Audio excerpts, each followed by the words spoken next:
My name's Dr. Darren Mort, and I'm about to be on the Prosperity Show, which I'm excited about. We're going to be talking about my background and how it's led to what I'm actually doing now as far as creating resources for children to help them navigate family violence and parental separation. So I'm very excited about that.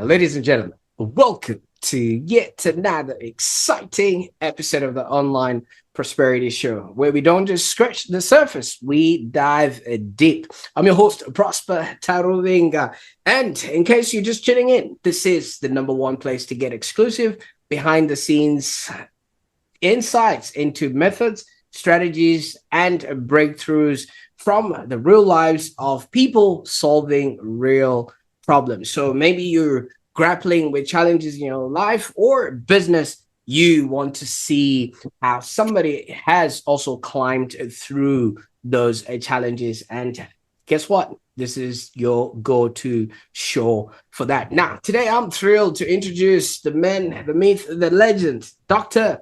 Darren Mort. Hey, Pros. How are you doing today?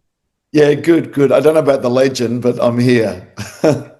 Well, you know what they say, you are innocent until proven guilty, right? So since you're here, might as well plead your case, my good sir. Now, for those that are tuning in for the very first time and meeting Dr. Darren Mort, he is a family law barrister, mediator, author, filmmaker, and also a children's advocate. So in short, he's a man who's doing all the tough work to be giving voice to the voiceless and actually rewriting what justice can look like for families under stress. Now, a lot of us might be going through stuff and don't quite know who to turn to and how to actually navigate these things. And that's the reason why we brought in Darren for us to have a chat around that. So today's conversation is obviously going to challenge you to think, about where you stand, either with family law, children law,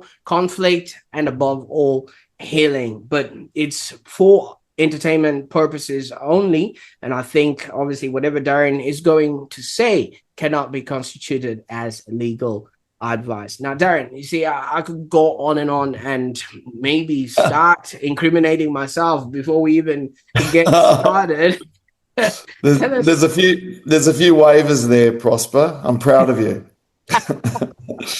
Oh, absolutely. And thank you so much. The last thing I need is to have to then be going minute by minute, having to plead and defend my case. All right. So tell us a little bit about your journey, Darren. I mean, obviously, before law, before charity, before the books and the films, who was Darren? And what did the world make out of him? Yeah, look, I don't know. I think Darren always thought he'd be doing something to assist people socially when Darren was a little boy. Darren, growing up, didn't exactly have a happy childhood. I was exposed to a lot of family violence along the way. But despite what was a difficult childhood, I think Darren was very ambitious, very inspired about what life had to offer, and went to university and studied law science. I worked a job. Initially, I was cleaning toilets and bathrooms and whatever, because I was very young when I started university. I was just 16 going on 17, so I was too young to work in restaurants and hotels. And when I turned 18, I got a job at a hotel where I used to work behind the bar and work in the kitchen and do things that you do. And I finished my university. I did law science. I majored in pathology and organic chem, like a pre-med, I suppose. And then my marks were pretty good with science, and they offered me a subject called forensic medicine, which was in the medical faculty. So I did autopsies for 6 months as an assistant pathologist, if you like, working around various hospitals. And then I completed my law degree and finally decided I'd do law instead of medicine, and ended up working in the city for a fellow called David Bullard, who's just passed away, but he's one of my first mentors, and he was incredible. I have an uncle who was a mentor too, but a professional mentor who was a lawyer was David. And then I worked for a couple of year and a half as a solicitor, worked down the country for a year, got some experience on my feet, made lots of mistakes where no one could see me. And then one of the judges came to the country on circuit and said, why don't you come back with me for a couple of years and work as my associate in the county court? And that was John Hassett. So I worked with him for 2 years, and he was another incredible mentor and an incredible humanitarian. And I learned a significant amount from him, not only about the law, but in the way of social justice. So that's what started. In 1990, I decided to go to the bar and become a barrister. Read with Howard Mason, who was a county court judge now. I don't know whether he's retired now, but now, so I've been to the bar for about 35 years, and I started doing crime, but family law really found me, and that's what I've been doing for most of my time at the bar, being a family lawyer. Absolutely, and thank you so much for giving us, that condensed version of 30 years of awesomeness. Now, you did mention, obviously, as a kid, you were ambitious, and also you then hinted to having a role model that was an uncle at that particular point. Yeah. What was the frame of reference that the uncle sort of gave, which helped in you formulating your path? Yeah, well, I think, I had as I said, I had a difficult childhood. My parents didn't exactly get on towards the end and separated, then got back together. And I think it's important in life to have mentors. And he was very close to the family and someone that I respected. And I was able to feel comfortable enough to sit down with him and get advice. So he provided me with some sound wisdom along the way. And as a kid, I guess I took a lot of that on board, and it held me in good stead. Yeah. Absolutely. Yeah. And also, thank you so much for sharing the part about the family sort of being in the state that it was. So if I may just venture to have a glimpse into what that looked like for a young kid growing up in that Sure. sort of area, you'd come back from school and... Yeah. Oh, look, there was a lot of fighting in the house. At times there was physical violence. Yeah, it was difficult. And look, I don't really sit there in judgment on my parents. I think they probably did the best they could. They probably shouldn't have remained married. They got married very young, and I don't think they were sort of malicious. But in those days, we didn't know a lot what we know now in terms of how conflict impacts on children, emotionally, psychologically, physically. And I think a lot of parents now, there's a lot of resources out there to teach them how to manage that sort of conflict a lot better for the sake of their kids. So, yeah, for me and my sisters, it wasn't too flash at times. But look, we got on with it. And I think the lesson is don't live your life carrying that burden on your shoulders. Just get on with life. Life's a gift. And a lot of times things aren't perfect for people, but you have to. I'm a bit of a half glass full man rather than half glass empty, and I like to be positive about things. And I think going through those times as a child, you learn. We had a dear Franciscan priest who was a good friend of the family. He used to ride a Harley Davidson and take us kids on dinks and whatever. And at times when it was tough, he used to say to us, look, you might sit back and judge your parents for all their mistakes, but one day you're going to grow up and make a whole set of mistakes yourself. So be careful what you judge.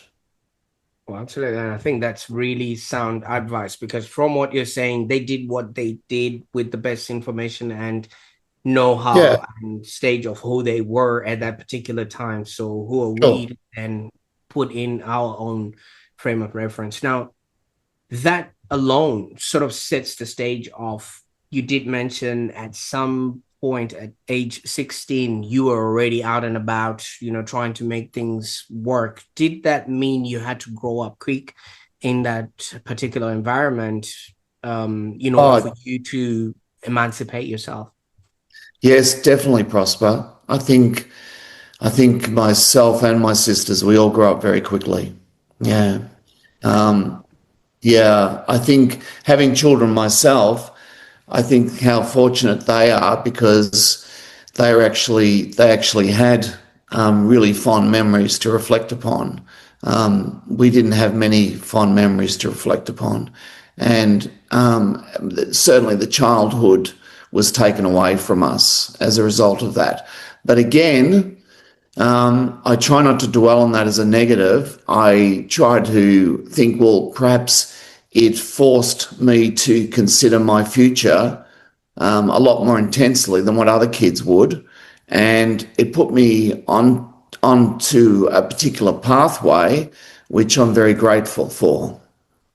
Oh, absolutely. I mean, to whom much is given, much is required. And I would think from what you then went on and did, that would have been a really good springboard for you to actually get started. And thank you so much for letting us know on that. You keep referring to sisters as part of your Sure. family setup. How did they handle their own come up?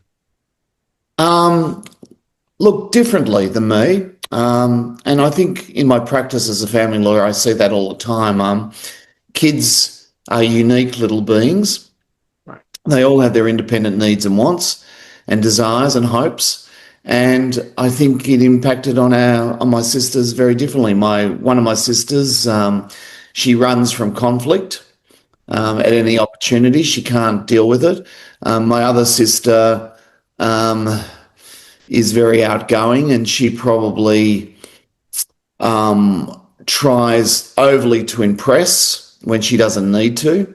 So I think it impacts on kids in all different ways, and we know that from a lot of research that's been done. So when I'm in a family law case, I never refer to the children as just one group. I always refer to them independently, and how the impact of their parental breakdown is impacting on them as a sibship and as each individual child, how they're travelling. And I think that's important. Absolutely. And obviously that's the reason why I'm framing this question, because each and every one of us view things differently. And that Yeah. actually affects the outcome of, Yep. who they become as adults and things of that nature. But you went on and started working, in your field of medicine and things like that. Was that an aspiration, or was that because your marks were good at that particular time? No, it was an aspiration. Even if I didn't get the marks, I would have done it somehow. Yeah. Fantastic. And thank you so much for that. And obviously, as you progressed, you came across a few people that showed you the path. And, here we are. You are now in the field of family law. Now, when would you say you first got the sense of starting to work with children or giving children a voice? If that would be a great place to start. Yeah, sure. Look, family law, of course, that is the job, trying to achieve the best interest for children. I think when you're a young practitioner, it's hard to understand that concept, because you have no idea. I suppose a curious advantage for me was from the place I came as a child growing up. I already had a sense of that. So, although I was young, I had that experience. So I think that held me in good stead. The thing that doesn't hold you in good stead is that you're very young and you get older clients come to you and they must look at you thinking, what the hell do you know about life? But for me, I did know a hell of a lot about life before I started family law. And so I had that background. Where the real crossroads happened for me was in or about 2016 when I was seconded to the Domestic Violence Task Force Committee reporting to the Royal Commission on Family Violence. That's where the crossroad for me was, because I'd endured a number of years being a family law barrister, and I could see how the system let down people a lot. I could see the costs, the delays, the inconsistencies with advice given. And I really thought that maybe the system needed a big shake-up and we needed to do things better, something aside from just adding in extra sections into the Family Law Act by way of amendments. So I was on that committee and I was involved with a lot of people. There were about 15 on the committee, but a lot of people who were doing so much tremendous work in the community. There were, women's legal aid lawyers. There were people who provide housing to victims of family violence. There were men's behavioural change program organisers. There were the police. There were magistrates, other lawyers, all sorts of things. They just people, even people operating food vans or organising food for distribution for victims of family violence and the like. So incredible work. But I looked, given the way I think, my brain's very image driven, and I looked upon these people as like sitting in these ambulances at the bottom of a cliff waiting for families to drop so that they could provide some triage to them in terms of what they needed. And I thought it'd be really nice to put on your backpack and trudge up that cliff to the cliff face and stop people jumping in the first place by providing them with resources. So that was my idea. And that's really what started our charity, To Be Loved Network, which was co-founded with myself and Nancy Bassett and my wife. And we started this organisation, which is a registered charity with full DGR status, to provide resources to children navigating family violence and parental separation. So effectively providing resources to give them a voice. So that's where it all started. Oh, absolutely. And I mean, reporting to the Royal Commission on Family Violence, this is, like the League of Nations, where everything else, the buck stops with that. And, that is heavy territory right there, Darren. Did you maybe during that time start really having some sort of internal conflict because you're seeing exactly the people that are supposed to be making things better, like you say, they're sitting right at the bottom of the cliff and not doing anything, and you're thinking that could have been me as a child and nobody's actually out here noticing what is actually happening? Were there any things that would have risen up on your end? I mean, like triggers or things that would have... Yeah, I suppose so. I suppose indirectly it did. It wasn't that those people were doing nothing. Those people do tremendous work in the community, and we should be very grateful for the amount of people. They're unsung heroes. They do, so much free work for the community. They give up their time and they provide fantastic supports for people. But I was looking at doing something more intrinsic, doing something that would help behavioural change and an impact on people, so that positive change in their parenting would mean that the children would benefit as a result. So it's not so much wanting people to get on, because people are hurt by marriage breakdowns and often they blame each other, and sometimes they don't get over that hurt, which I understand. I get it. It's terrible when if your partner lets you down or your marriage comes to an end or your relationship. But it's more about getting people to be responsible parents and getting them to act in a way that their behaviour is positive towards each other in front of the child. And that's what we've really been focused on.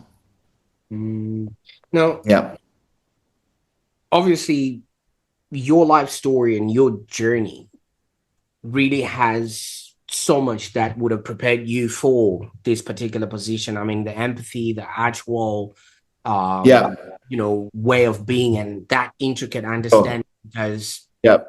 in any other given moment, people would Yep. just hear a lawyer or a barrister and start Yes. assuming Suits. What's that guy, from Suits? The always Oh, pimp, yeah, yeah, yeah, yeah.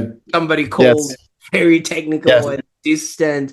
Is there Yes. any misconception that people have around your industry? And would there be something that you hope people would actually understand, that you guys are there to help, not necessarily for the billable hours? Oh, absolutely. And look, our charity, none of us get paid. We've got a board of about 8 now, I think, or 8 or 9, but none of us get paid. Everything's pro bono. We're there not for the money, but to create change. Then that's the main thing, Prosper. You see, the reason why I would have put this through, I mean, as a legal, expert yourself, you would understand I was leading towards something, because you now write books, you now produce films, you mediate, you're so far distance from, what's his name, Spectre, from Yes. Yeah. and that's a lot of hats. Now, how do you then manage the seriousness of being in a courtroom and also being the court jester, so to speak? Yeah. I just do my job. It's what I'm used to. Yeah, I think every barrister has their own style, and my style might be a bit more flamboyant and out there than a lot of barristers, but it's probably because I'm a trained actor as well, and I think that holds me in good stead in terms of appearing publicly because I'm quite grounded in relation to what I do. So I don't know. You do wear a lot of hats, maybe because I'm a Gemini and I'm a bit of a chameleon. But I do, But I love acting because acting gives me a break from being Darren Mort. It gives me an opportunity to explore another character and have fun with that. And as I've got older, I feel like my acting has become a lot more solid because I am able to jump into other characters and envelop them and take them on their journey. So, yeah, I'm lucky that I can do that. But I really think no matter what you do, whether it's playing golf or Tai Chi or, sailing a boat, whatever you want to do, I think it's really important to have an interest outside your work because life can't be all work and no play. And I think you need to give your brain that mental balance to be able to switch on and off. Because when you're in a court case, you are fully on, you are switched on. I did a trial last week, and for 5 days, I lived, dreamt, slept that trial. I was on 100%. And you're flooded with information, which is contained in here.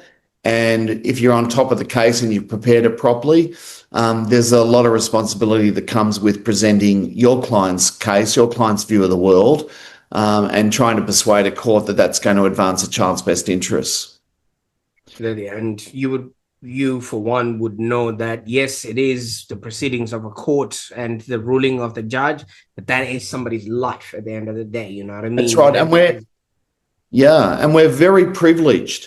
I never forget that. As a lawyer, we are very privileged people in terms of being voyeurs into people's lives. And we need to take on that responsibility 100% and listen to your client, validate their concerns, give appropriate advice, and make sure that they understand that advice so that when they give you instructions what to do, you can be satisfied that they've taken on board what you say, even if they don't agree with you at the end of the day. So it's a very, very privileged position to be in. And I'm very grateful that I have that opportunity. Oh, absolutely. Now, there's a point where you mentioned that the current system and setup is ambulances that are waiting at the bottom of the cliff, Yeah.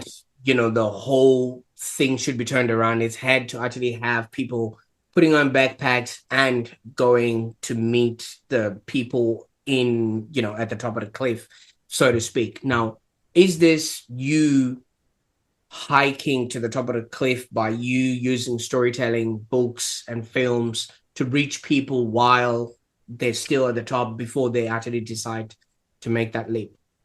Yeah, definitely. Definitely, absolutely, Prosper. So the first resource we produced was a book called Tommy and Tiger Terry, which was launched in Parliament House in 2019.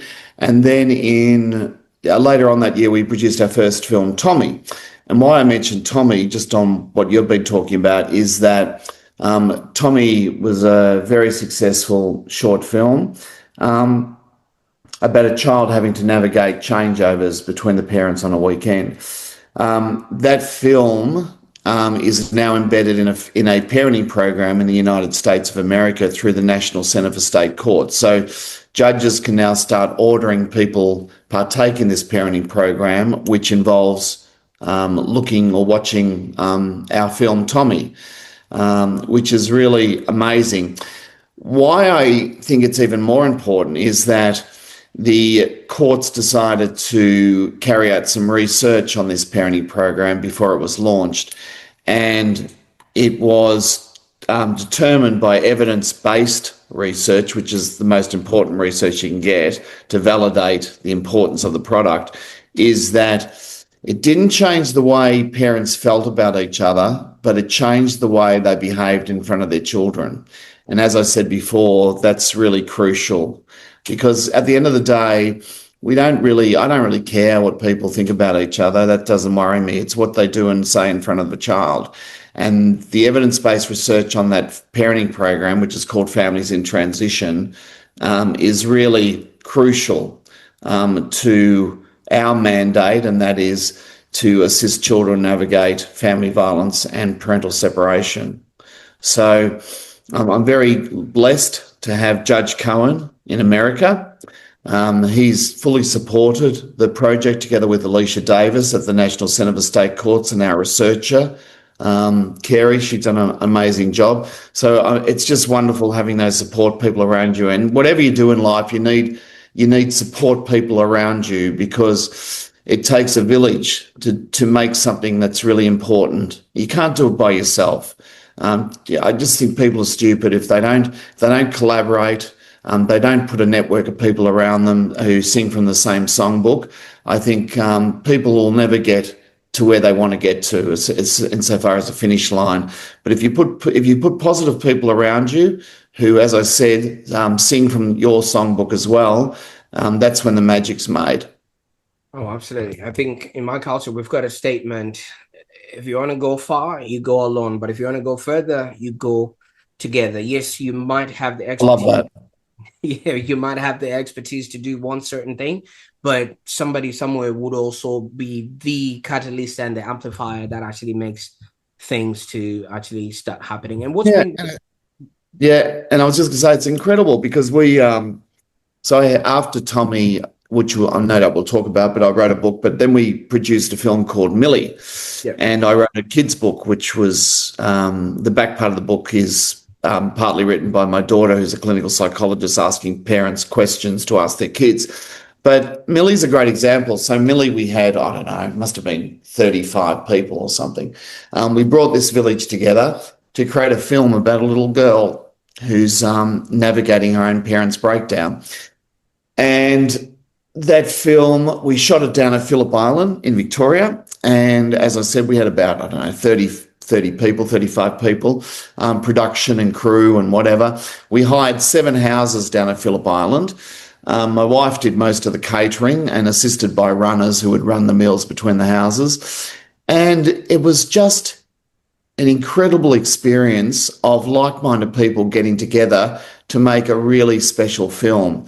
Now, that film's only been out for a few months. It's already won 6 film awards, and it's a great little film. It's beautifully shot. Through the kindness of people, we did it a lot cheaper than what it would ordinarily cost. And it was a lot of money. We had fantastic sponsors, Australian Family Lawyers and Vincent Papaleo and Associates, Just Fund, Smoke Ball. The list goes on. I shouldn't mention sponsors because I always forget, who put in what. But when I say who put in what, there's so many people that contributed. But our major sponsor was Australian Family Lawyers, and they have just been so supportive because you say, if you want to go far, do it alone. If you want to go further, it takes a village.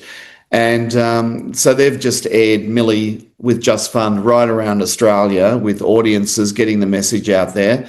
And yeah, it has taken a village of people, and it's been a tremendous journey. And I've learned so much, not only about human nature, but in terms of the compelling messages a film like that, how it can impact people.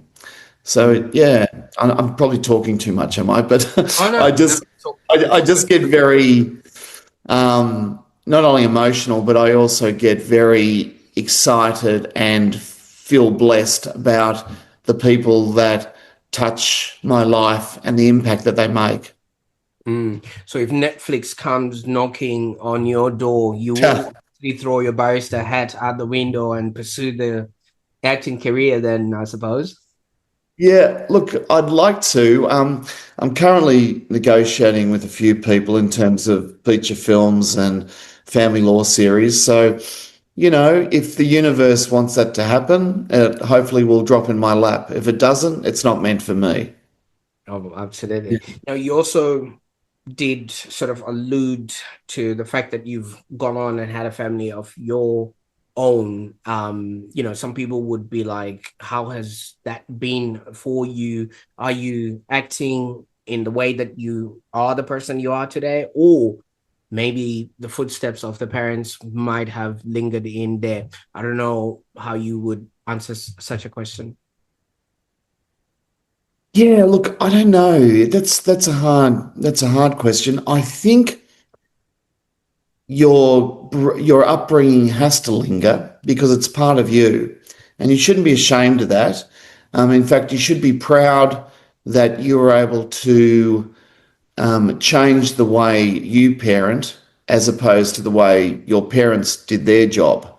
And again, I'm not critical of that, but my wife and I rarely fight. Rarely. I could probably count on five hands, I'm sorry, one hand, five fingers of how many times we've had an argument. And our children haven't been exposed to any family violence at all. So they've had a very different upbringing than what I had.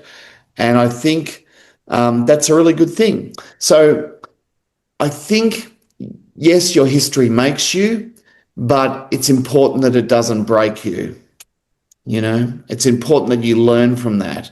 And I really get over people. I don't have a lot of time for people who blame, because blaming, in my view, is a lack of responsibility for your own actions. Right. And yes, you can blame people, but it can cause some struggles for people as a result of their history. I'm not saying that, but I would hope people would have the insight and the courage to move forward, with their backgrounds, if they haven't been ideal, to be able to learn from those experiences and to move on in a positive direction. Now, if you can't do that yourself, go and get a mental health practitioner to assist you with that. Go and find out about yourself. Go and find out why you can't jump the hurdles that other people jump, and get some assistance. There's some amazing people out there. There's divorce coaches, there's therapists, there's psychologists, there's social workers. Identify your problem and go out and get some help. A life coach. A couple of years ago, I actually got a life coach because I thought, a few of my friends had, and I thought, what a great idea to learn about yourself and to learn about any hurdles you've got. And she was fantastic. She was really good. And I'd have a session with her over Zoom, once every 2 or 3 weeks. And it was just, I walked out of those sessions feeling so good. So it can make a difference to yourself if you're stuck in a rut. Oh, absolutely. And I quite like what you just mentioned. And thank you so much for taking us on that, because when you blame someone, you're proverbially pointing a finger at them. One finger is pointing at that particular person, but you've got those three fingers that are pointing back at you, which means the onus is on you to actually, get yourself out of that particular situation. But I come across a statement in Australia, which I'm still yet to figure out where it actually stands and how somebody would actually feel good saying that.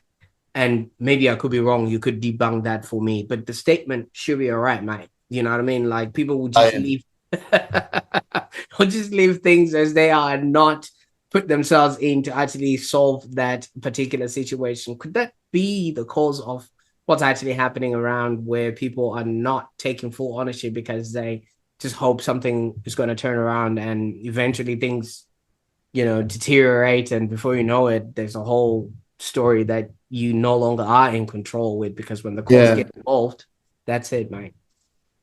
That's right. I love that analogy with the finger pointing forward and three fingers pointing back. I always think of that too, Prosper, because it's human beings are not very good at taking on responsibility.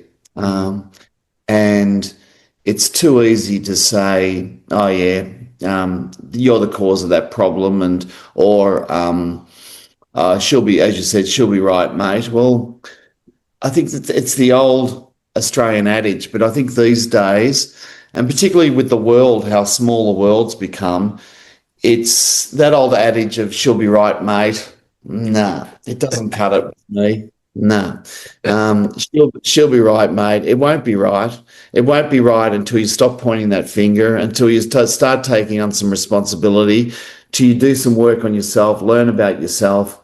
I was just doing a case then, and I won't mention any names or whatever, or even the sex or the gender of the parties, but it's a case involving where one parent is a drug taker, and that parent does not take responsibility for their actions and blames the fact that that parent isn't having time with the children, blames the other parent, instead of looking in their own backyard and saying, well, how can I be a better parent to these children? How can I get off drugs?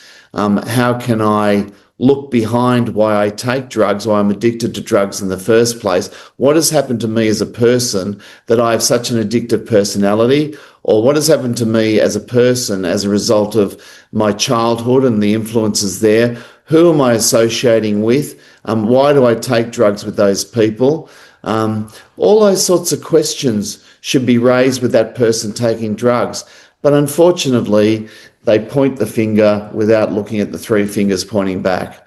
And I see it time and time and time again. And usually those people say, oh, you don't know, I've had a hard life, or, it's not my fault I take drugs or whatever, but it is. It is your fault. I hate blame, but blame can be watered down by actually showing you're doing something, and doing something positive that is going to make you a much better human being and someone who's contributing to our tapestry as a community.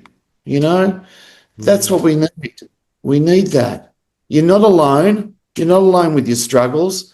There's heaps of resources out there to look for, heaps of people you can talk to. There's a guy up in Queensland who runs Dads in Distress, Mums in Distress, and Children in Distress. He runs it's like a podcast, and he runs an online sessions. He does an amazing job. There's another guy up in Queensland, Tamir, who runs equine therapy for people who are distressed, have depression or have real mental health issues or difficulties coping. There's all these amazing things out there for people these days to latch onto instead of just not taking responsibility for their actions. And thank you so much for bringing those up, because so many people, whenever they're faced with a situation, they are into fetal position. Woe is me. How do I protect myself? And whatever actions they will take are going to be centered around themselves sort of first. Now, we often forget that transformation is a difficult and ongoing process. It's something that we Very. engage ourselves into, and half the time when we confront most of these things is very, very difficult. Now, for somebody who's maybe listening and they're probably in the middle of a crisis or maybe conflict with either family, business, or in life, and they just are at their wits' end, is there anything that you might just maybe say, hey, you stop that, or hey, you begin to do this, in a way that is, going to save them time, money, and effort having to deal with maybe the court system or the justice system? Yeah. So, look, most of us have a confidant, a friend that you can talk to. Um, so that's a starting point. Being able to reach out, not be ashamed that you need help, because I find everyone's got their own troubles, and sharing information can be a really positive step forward. If you haven't got someone who can provide you with support, go to your GP, get a mental health plan, um, which is very economical, and speak to a professional in the field. Or a lot of GPs have access to external resources that can help you, you know. Or if you've or even look, a lot of family lawyers have access to a lot of resources as a referral point. I know I do, and I can refer people to all sorts of people who they might need. So, in that sense, where people have already jumped and they've landed on the ambulance, at least there's people down there that can support people with referrals to resources, you know. Mm. And and I think as a parent too, when you're going through this hell, it always takes one parent to be the bigger parent, you know, to step up to the plate and compromise, because that's where the gold in resolution is found by way of compromise. Because separation is a very traumatizing situation, and it's probably the most traumatic event, or one of the most traumatic events you'll ever be exposed to as a human being, apart from child loss and, you know, terminal illnesses, things of that nature. But it's a very traumatic process. And unfortunately, the way the court operates is you're in that process for a couple of years at least. So when you're going through that process, you need support, whether it's good friends, a doctor, a therapist, whatever. You need that crutch.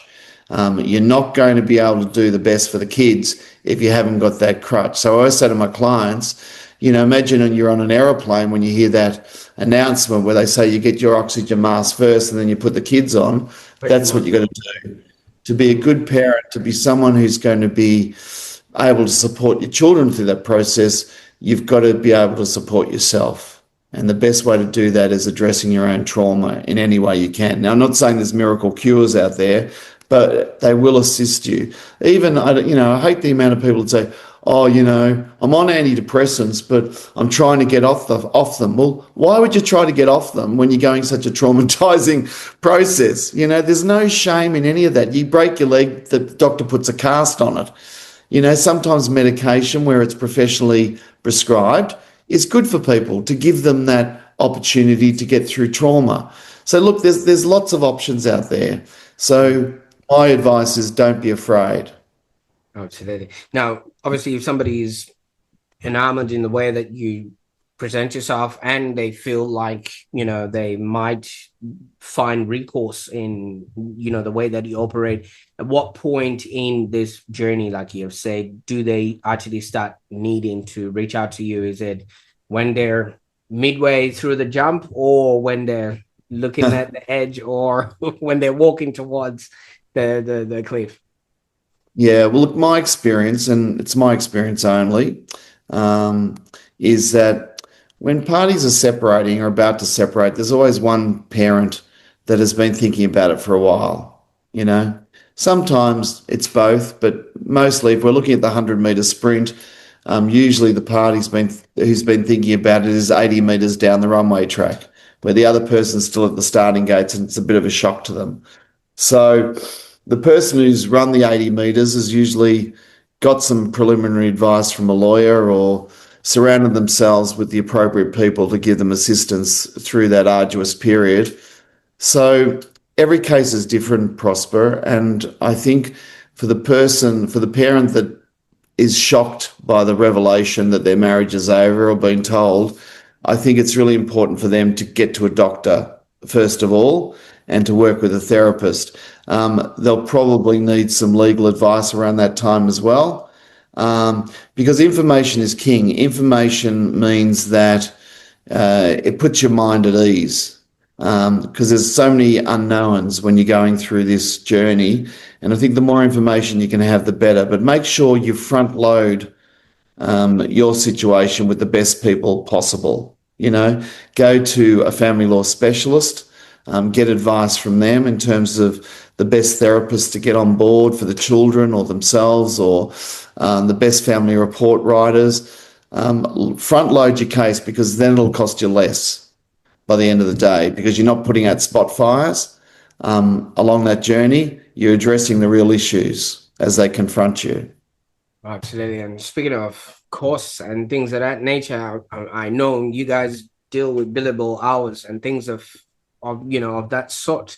Having been the Australian Law Awards winner and Barrister of the Year 2022. Now, yes. When somebody's going to reach out to you and maybe decide to start talking to you, how many arms and limbs do they have to part with in order to...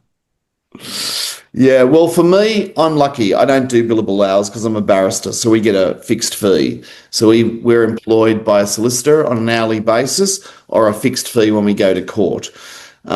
For people heading off to a solicitor, some firms work on fixed fees.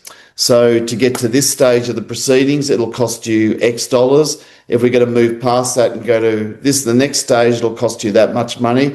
And through the family law rules, solicitors have to file what's called a cost notice at every event, at every court event, so the court knows how much people are spending and what are the projected costs to get to the next phase, and what are the projected costs overall. So all that's disclosed and all that's very transparent.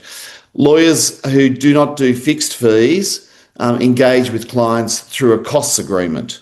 And the costs agreement will set out a schedule in relation to how much certain items cost. So, from an hourly fees to telephone attendances, photocopying, all that sort of stuff. It's all laid out. There's what's called scale fees, which are the fees fixed by the family law rules, or there are what we call party costs, which are the costs that law firm would charge to act for the person. Now, the party costs are going to be a lot more expensive than the scale costs, but I say in family law, and I suppose for other jurisdictions as well, but I'm not an expert there, is that pay peanuts, get monkeys. So you need to front load it with the best people that you can afford, and also don't be scared of lawyers, number one. Number two, don't be scared to get a second opinion, right? I had a client a few years ago now, but she was sent to my chambers by the solicitor, and I thought it was a conference to talk about her case. She didn't tell me until I first saw her at court a few months later, but she was actually interviewing me.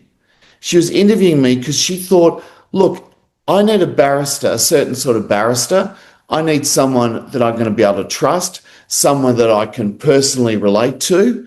And so she interviewed 3 barristers, and then she went back to her solicitor and she said, I want Darren to do this job for me. Now, I think that's really smart.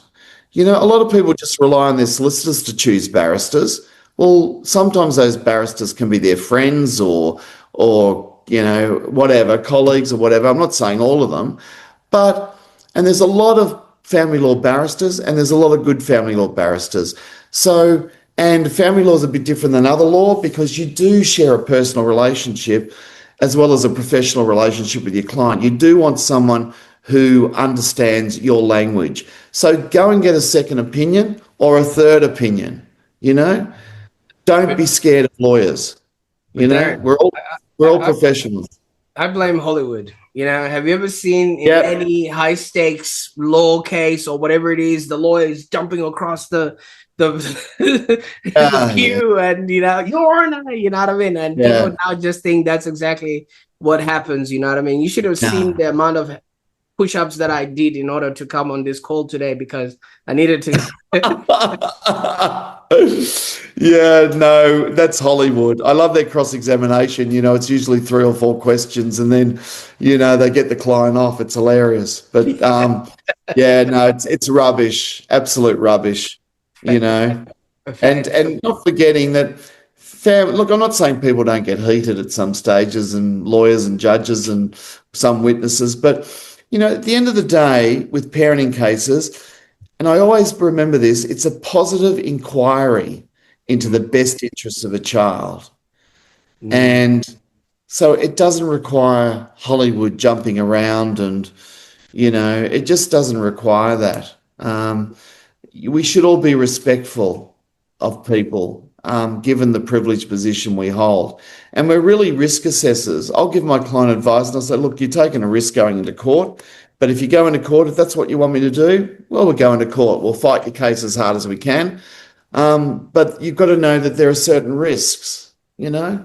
Um, but it shouldn't be the Roman arena of gladiators and blood in the dust, because how does that help parents and how does that help children, Court, people are silly if they go into court. I'm not saying that some people haven't got choices, Mm. um, but they're really silly because when you think about it, Prosper, why would you let a judge make a decision about your children when that judge, although they're trying to do the best they can, they don't know your kids. You Yeah. don't know what that judge's belief system is or biases are. I mean, why would you risk that? I just don't get it.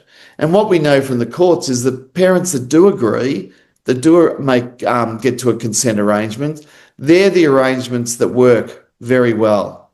You know, but the ones enforced upon them by a judge, those arrangements sometimes break down. Oh, absolutely. You did mention a lot of trauma, a lot of work that needs to happen. It's a lot of ego as well that happens in the court of Oh yeah. law and that anticipation of winning and zero sum game and things of that nature. But Darren, I don't think I have any more questions for you. You've worn me out. I will say what my nana always says: man proposes, God disposes. I can't Yeah. thank you enough for the time that we spent on the call today. I mean, your life story and your experience and what it is that you're doing have so much value, and I just can't wait to see what people are going to do with this information. But now that you've brought us into your world, what's next? What can we come in and start looking out for, and maybe celebrating, and things that you're working on or things that we can be on the lookout for? Yeah, well, you can find all this on Instagram and the web, but Vincent Papaleo, who's a dear friend of mine, but also a esteemed expert in the family law area, he's a psychologist. We run a Tough Tell series, which we are running around the country, and particularly through family law pathways as well, where we talk about parental alienation, refuse resist dynamics. I show my 2 films. We tease out the messages in those films. That's been really useful. I'm doing a musical at the moment, which is fun, called You're in Town, which is at Altona. I'm also we've got a couple of projects, as I said, that are on the whiteboard at the moment. We're getting a script made, hopefully for a big Hollywood movie, based on family law issues, and I'm hoping to get up a television series based on family law issues as well. So yeah, there's lots in the pipeline, and I'm really excited about those, and excited that I have the opportunity to do it. I'm a member of Pacifica Congress, so if you've got any people out there who are psychologists, social workers, health professionals, lawyers, Pacifica Congress, I'm one of the board directors. We have big conferences once a year. And we tackle a lot of issues to do with kids. And that's a really worthwhile organisation for people to have a look at, as well as our charity, To Be Love Network. We're having a big fundraising day at Brighton Theatre. Gee, you'd think I'd know the date. It's in November, but you can look out for it on my socials. I'm on Facebook, Instagram, TikTok, and LinkedIn. Have a look. It'll be advertised. It's for the public to come along. We're hoping to get the Assistant Commissioner of Police there and for family violence, and it's going to be a hoot. So there's lots coming up, Prosper. Absolutely. Even I'm looking up some of these things because I don't want to miss out on what you guys are creating. But wow, what an incredible conversation. I mean, thank you so much, Darren, for being so open, honest, and generous with your experience. I did hear a knock on my door. That wasn't somebody sending me a bill, right? Because it No. I wouldn't send you a bill, Prosper. Fantastic. Thank you so much. And for those that are listening, but I was going to say, I always tell my clients, the Karma bus is always around the corner and it's always looking for passengers.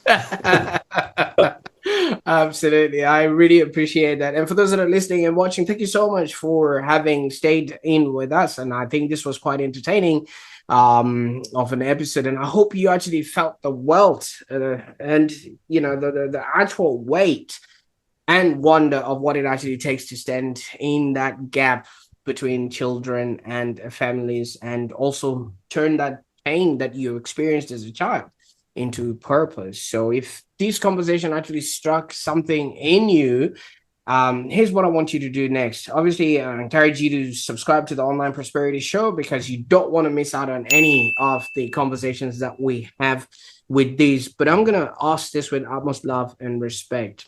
Please share this episode with somebody who might find healing and hope in what we've actually just discussed. I mean, there could be a friend in conflict, a parent, or just somebody working on some sort of transformation. As Darren said, yes, there are ambulances at the end of the cliff, but we encourage that we reach out to the people before they even attempt that actual jump. And Darren has created tools, systems, and processes that could actually help in terms of books, movies, and charities that will actually be that safety net that is required before people make it to the bottom of the cliff. And you can check out any of these instruments on Instagram and LinkedIn. I'll be putting all those in links and the show notes below. And I really hope that this message reaches the one person it was actually intended for. And if that's you, I hope you do what you can with this information. So let this be more than a podcast or a fun conversation between Darren and myself.